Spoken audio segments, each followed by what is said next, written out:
안녕하세요. 할렐루야 교회 성도 여러분, 오늘도 주님의 크신 사랑 안에서 기쁨을 누리시는 하루 되시기를 축복합니다. 오늘은 사무엘하 21장에서 24장까지의 말씀을 읽는 날입니다. 사무엘 하서의 마지막 부분이 되는데요. 오늘 21장에서 24장까지의 전반적인 내용이 무엇인지 살핀 후에 그 속에 담긴 하나님의 마음과 또 은혜를 알아보고자 합니다. 21장에는 다윗의 시대에 3년의 기근이 있었다고 알려줍니다. 이 기근이 1년만 되어도 얼마나 힘들었겠습니까? 나라가 참 어려웠을 것인데 3년이나 기근이 들자 나라가 어려움 가운데 깊어졌습니다. 다윗은 이 문제를 가지고 하나님 앞에 나아가서 그 까닭을 물었습니다. 1절 말씀인데요. 다윗의 시대에 해를 거듭하여 3년 기근이 있으므로 다윗이 여호와 앞에 간구하매 여호와께서 이르시되 이는 사울과 피를 흘린 그의 집으로 말미암음이니 그가 기브온 사람을 죽였음이니라 하시니라.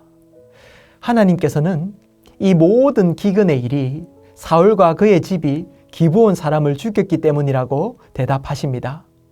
여기서 나오는 이 기브온 사람은 이스라엘 백성의 자손이 아니라 여호수아 시대에 아모리 사람 가운데 살아남은 사람들입니다.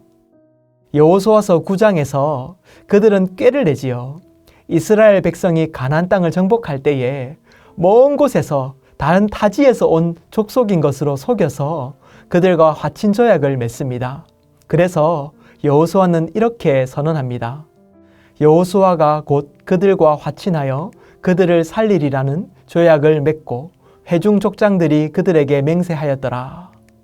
이렇게 그들은 속아서 조약을 맺었지만 하나님은 그 속은 조약까지도 기억하시고 약속을 지키기 원하셨습니다.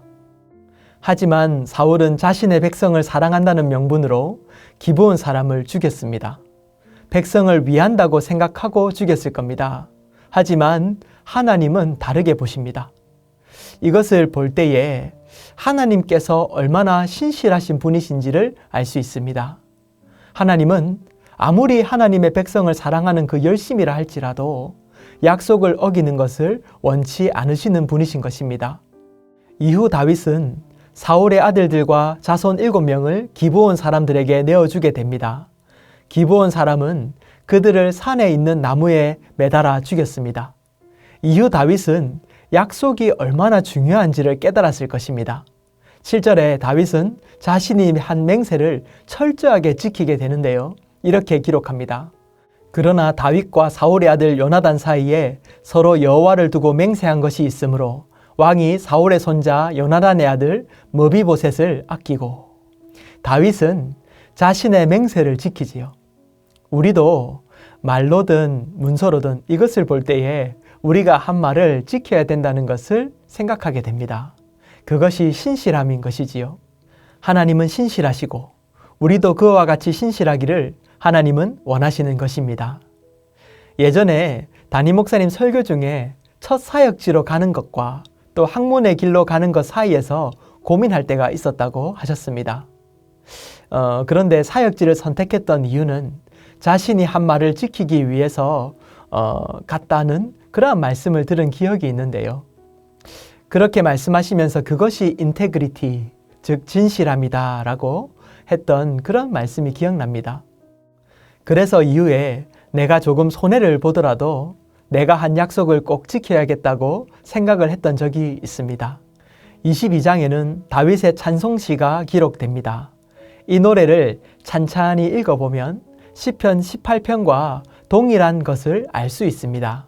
왜냐하면 22장에 수록된 이 다윗의 개인적인 승전가 또는 찬송의 노래가 예배곡으로 사용되기 위해서 다듬어졌는데요.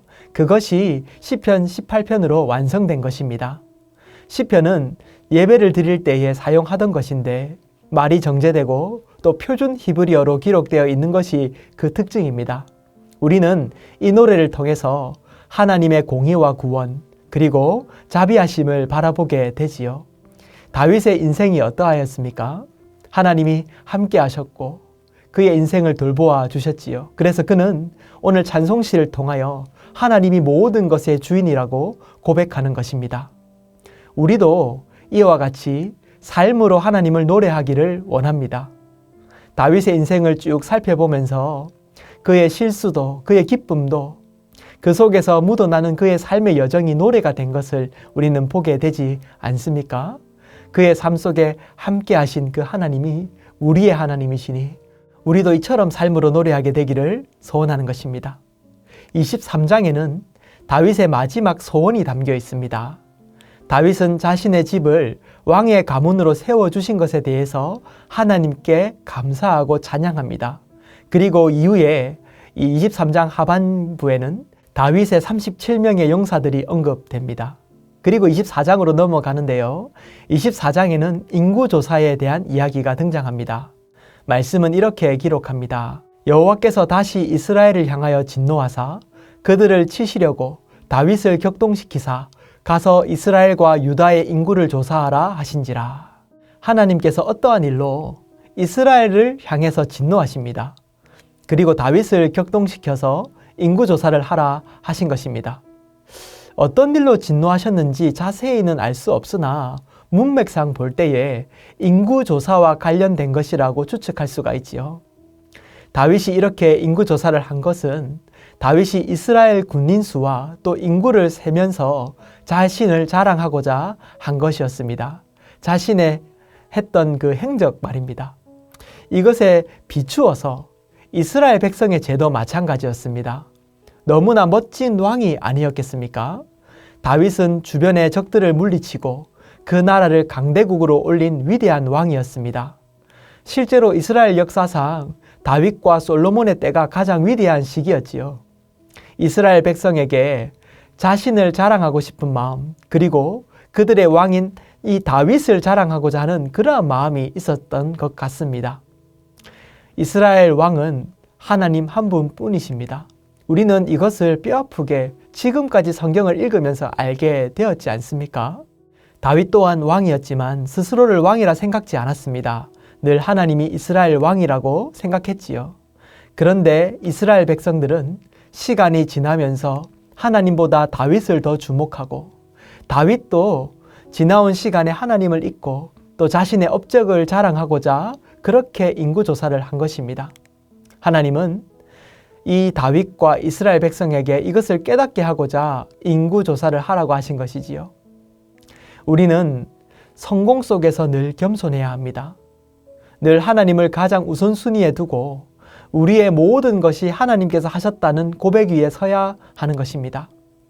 우리는 바로 앞에서 23장에서 다윗이 하나님께 영광을 돌리고 있는 것을 보았고 또 22장에서 찬송하는 모습도 보았습니다. 하지만 24장에서 그는 또 넘어지게 되지요. 참 사람은 연약하여 늘 넘어지기 쉬운 것입니다. 그래서 항상 주님 앞에 깨어 있으며 늘 하나님의 도우심, 그 은혜로 사는 것을 기억하며 살아야만 하는 것입니다.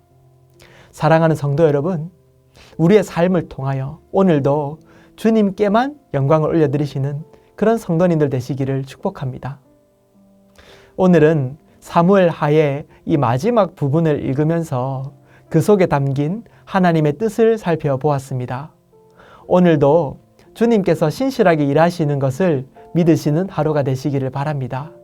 또한 하나님 앞에서 늘 겸손하여 주님을 바라보시는 그런 성도님들 되시기를 축복합니다. 오늘 이 은혜 가지고 오늘도 주신 말씀을 꼼꼼히 읽으면서 내가 받은 은혜, 그 말씀의 한 구절을 매일의 노트에 적어보시면 좋겠습니다. 기도하겠습니다. 사랑하는 하나님 아버지, 오늘도 말씀으로 주님께 나아가게 하시니 감사합니다. 다윗의 이야기를 통해서 하나님의 사람으로 어떻게 살아야 할지를 생각해 봅니다. 신실한 사람이 되게 하여 주시고 늘 겸손한 사람이 되게 하여 주시옵소서. 성공을 자랑하기보다 그 속에서 일하신 하나님께 감사하는 그런 하루가 되게 하여 주시옵소서. 예수님 이름으로 기도합니다. 아멘.